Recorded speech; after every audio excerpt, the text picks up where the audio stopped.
বহন করতে গেলে একটু কষ্ট হলেও মানিয়ে নিতে হয়, কারণ নিজের জিনিস বলে কথা। আমার ছোট্ট বিচ্ছুটার একটু বড় বড় ভাব দেখতে দেখতে আমরা চললাম আমাদের গন্তব্যের উদ্দেশ্যে।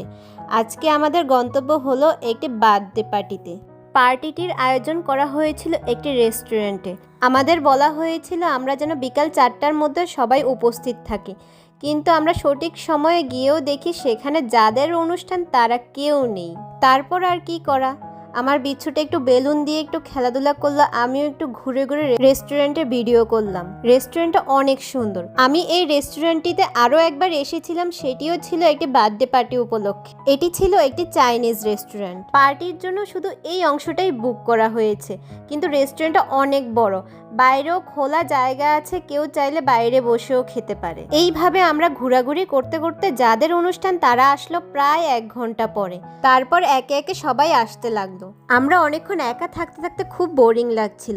তারপর ওরা আসার পর খুবই ভালো লাগলো। আমরা অনেকগুলো ছবি তুললাম।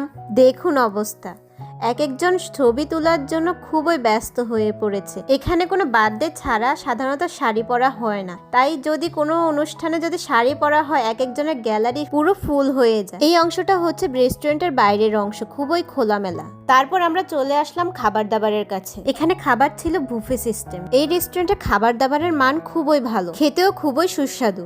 নেক্সট টাইম আমরা প্ল্যান করছি আমার ছেলের বার্থডে এই রেস্টুরেন্টে করব, কারণ এখানকার পরিবেশ, খাবার দাবার খুবই সুন্দর, আর এই রেস্টুরেন্টটি আমাদের বাড়ির খুবই কাছে। এই খাবারগুলো ছাড়াও এখানে গ্রিল করার সিস্টেম আছে। আমার ভুলবশত ওই অংশটা ভিডিও করা হয়নি। ওখানে বিভিন্ন ধরনের সামুদ্রিক মাছ, শামুক, কাঁকড়া, ঝিনুক, অন্যান্য অনেক কিছু আছে। ওইগুলো সব কাঁচা অবস্থায় ছিল। আপনি যতটুকু খাবেন একটি প্লেটের মধ্যে দিয়ে আপনার টেবিল নাম্বারটাও ওই যারা রান্না করে তাদের কাছে দিয়ে আসতে হবে। তারপর ওনারা কিছুক্ষণের মধ্যে এগুলোকে গ্রিল করে দিবে। এই যে আমি এগুলো নিয়েছি, এগুলো আমার হাজব্যান্ড গ্রিল করতে দিয়ে এসেছিল। তারপর ওখানকার যারা সার্ভ করে তারা এসে এগুলো দিয়ে গিয়েছে। তবে আমি পুরোটা খেতে পারিনি, আমার হাজব্যান্ড সহ আমরা দুজনে অর্ধেক অর্ধেক করে খেয়েছি। খাবার শেষে এইবার হচ্ছে আমাদের বার্থডের মূল আকর্ষণ। এখন হচ্ছে কেক কাটার পালা। এই অংশটায় বাচ্চারা খুবই মজা করেছে। দেখুন আমার ছোট্ট বিচ্ছুটা কি করছে, কেক কাটার আগেই কেক খেয়ে ফেলছে। আজকে ছিল দুজনের বার্থডে। আমার এক ছোট ননদ ও ছোট দেবরের বার্থডে ছিল। কেক কাটা শেষে সবার জন্য কিছু চকলেট ও খেলনা গিফট ছিল। একে একে সবাই গিফটগুলো নিয়ে নিল। এই গিফটগুলো পেয়ে বাচ্চারা অনেক খুশি হয়েছে। এই গিফটগুলো ওদের পেতেই যা দেরি হয়েছে, ওদের খুলতে আর দেরি হয়নি। দেওয়া মাত্রই চকলেটগুলো শেষ আর খেলনাগুলো দিয়ে গবেষণা শুরু হয়েছে। লাবু কি করেছে?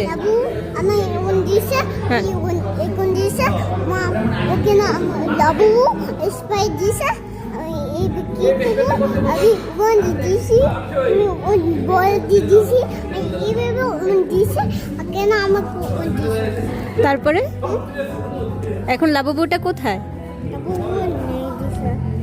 কোথায় গেছে? ডাইনোসর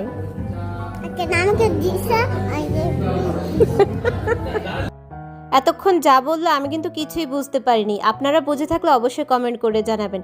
এই দুষ্টু বুড়োর কথা ননস্টপ চলতেই থাকবে। আর শেষে আমরা কিছু ভিডিও করলাম, ছবি তুললাম।